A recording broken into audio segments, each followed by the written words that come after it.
Hello friends, कैसे हैं? आशा करता हूं आप सब अच्छे होंगे। मेरा नाम है सुजीत कुमार। जैसा कि आपको पता है कि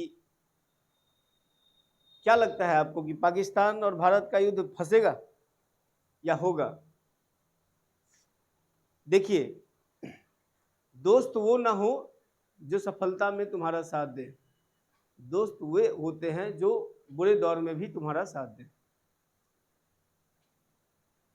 चीन ने हाल ही में एक तरह से पल्ला ही झाड़ा है, साइड ही हुआ है पाकिस्तान का समर्थन करके।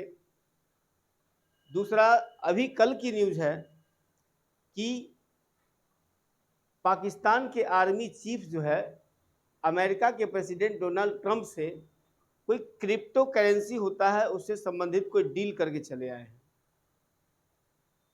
उनका सुर ही बदल गया है। यानी अमेरिका के राष्ट्रपति का जहां कल के डेट में कुछ अलग स्टेटमेंट था, आज के डेट में स्टेटमेंट बदल गया है। अब वो कह रहे हैं कि नहीं नहीं, दोनों से हमारे अच्छे संबंध हैं। कल तक कह रहे थे कि नहीं, भारत को एक्शन लेना चाहिए, और अब कह रहे हैं कि दोनों से संबंध है। अमेरिका के आम पब्लिक को इसकी समझ होनी चाहिए, या अमेरिका के राष्ट्रपति को यह समझना पड़ेगा कि क्या किसी का व्यक्तिगत संबंध जो है देश की पॉलिसी को बहुत ज्यादा लेवल पे तो डिफाइन नहीं कर सकता। ट्रंप प्रशासन का बहुत क्लियर फंडा रहा है कि भाई हम आतंकवाद के मुद्दे पर आपका साथ नहीं देंगे। आतंकवाद के मुद्दे पर हम भारत का साथ तो देंगे, हमेशा उसका स्टैंड रहा है, क्योंकि अमेरिका भी आतंकवाद से एक समय जूझा है। लेकिन आज के डेट में आपके साथ क्रिप्टो करेंसी का एग्रीमेंट हो गया है, क्योंकि क्रिप्टो करेंसी की जो कंपनी है उसमें डोनाल्ड ट्रंप की प्राइवेट कंपनी है, वो तो डोनाल्ड ट्रंप का पार्टिसिपेशन बहुत ज्यादा है। तो इसके कारण से आप अपने लाभ के लिए पूरी तरह से अपने फॉरेन पॉलिसी को चेंज कर रहे हैं। देखिए, अमेरिका पर विश्वास नहीं किया जा सकता है। ये बात हम कई बार बोल चुके हैं, अपने क्लास में भी बच्चों को बोलते हैं फॉरेन पॉलिसी पढ़ाते समय। अमेरिका पर विश्वास नहीं कर सकते हैं। अमेरिका अपने स्वार्थ के लिए कब पलटी मार जाए, जिसे बिहार में कहते हैं पलटू राम। जो हमारे नीतीश कुमार थे मुख्यमंत्री, उनको पलटू राम कहते थे, पलटू चचा कहते थे, तेजस्वी वगैरह। देश के लिए पलटू चचा अमेरिका है। वो कब पलट जाए इसकी कोई गारंटी नहीं है। इसलिए भारत को बहुत ही सहजता से फूंक फूंक कर कदम उठाना पड़ेगा।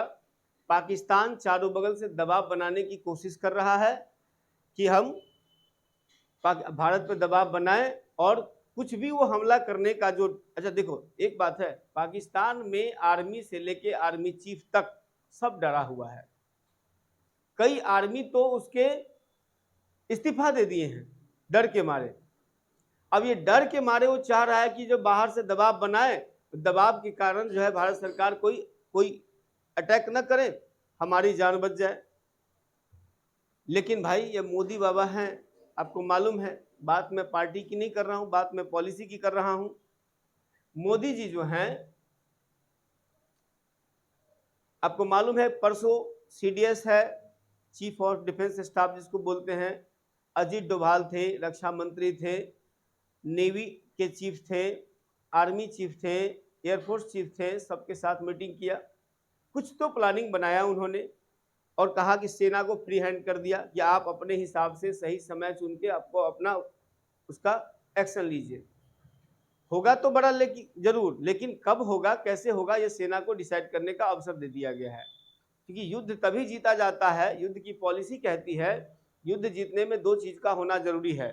दुश्मन के उकसावे में नहीं आना है, अपने समय का निर्धारण आप खुद कीजिए। अगर आप दूसरे के उकसावे पे आके अगर आप कदम बढ़ा जाते हैं तो फिर दूसरे में और आप में अंतर नहीं है, आप दूसरे के चाल पे चल रहे हैं, अपनी चाल आपकी नहीं है। इसलिए भारत ने अपने पॉलिसी में एक बहुत बड़ा बेहतरीन अवसर सब दिन से रहा है, हालांकि, कि भारत पाकिस्तान के उकसावे में नहीं आ रहा है। भारत अपनी पॉलिसी को स्थापित करके अपने समय का निर्धारण कर रहा है कि किस समय पर हमको क्या जवाब देना है ना। और एक नया सिगुफा छोड़ा है भारत सरकार ने अभी, जाति जनगणना का। पूरा मीडिया लगा हुआ है अभी भारत पाकिस्तान युद्ध करवाने में, है ना।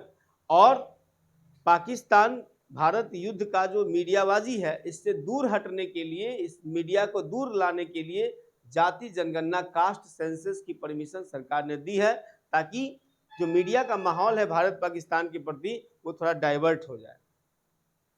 तभी न सरकार शांत होकर उस पर काम कर पाएगी। पल पल की खबर अनुमान लगाया जा रहा है, उससे पहले साइड होगा तभी कोई रणनीति को पूरा किया जाएगा।